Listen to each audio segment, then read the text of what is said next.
গাজীপুরের কালিয়াকৈরে ৬ বিঘা জমি ভাড়া নিয়ে চায়না সবজি চাষাবাদে সফলতা পেয়েছেন মানিক হোসেন নামে এক কৃষক।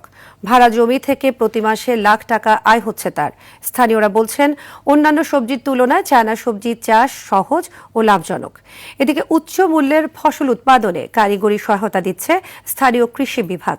কালিয়াকৈর প্রতিনিধি কামাল হোসেন বিপ্লবের পাঠানো তথ্যচিত্রে বিস্তারিত জানাচ্ছেন আবরার মাহি।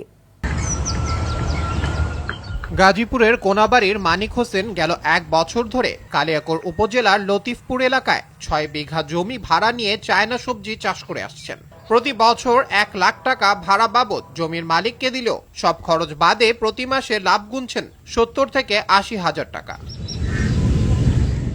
বর্তমানে জমিতে চাষ হচ্ছে বিদেশি চায়না সবজি বানচিন, লেটুস পাতা, স্টারি পাতা, চাইনিজ পাতা, বানচিং সহ ৮ প্রজাতির চাইনিজ সবজি। এসব চায়না সবজি রোপণের ১ থেকে ১.৫ মাসের মধ্যে বিক্রি করা যায়। ৬ বিঘা জমি ভাড়া নিয়ে ১ লক্ষ টাকা আমি পুঁজি নিয়েছিলাম। এখন এই পুঁজিতে থেকে আস্তে আস্তে মোটামুটি চলার মতো অ্যাবালিটি মাসে ৭০-৮০ হাজার টাকার মতো ইনকাম আসে। সামনে প্রজেক্ট আরো বড় করার চিন্তা ভাবনা আছে।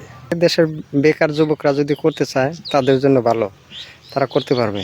চালান কম লাগে, প্রফিট মোটামুটি ভালো।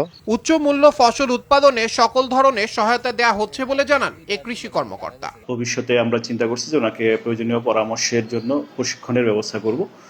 এর বাইরে যদি আমাদের কাছে কোনো কৃষক এরকম চাইনিজ সবজি আবাদ করতে চান, আমাদের কাছে আসলে আমরা প্রয়োজনীয় যে সহযোগিতা বা পরামর্শ বা প্রশিক্ষণ সেটার ব্যবস্থা করতে পারবো। সম্ভাবনাময় এসব বিদেশি সবজি চাষে কৃষকদের উৎস দিন দিন আরো বৃদ্ধি পাবে বলে আশা স্থানীয়দের। আবরার মাহি, RTV।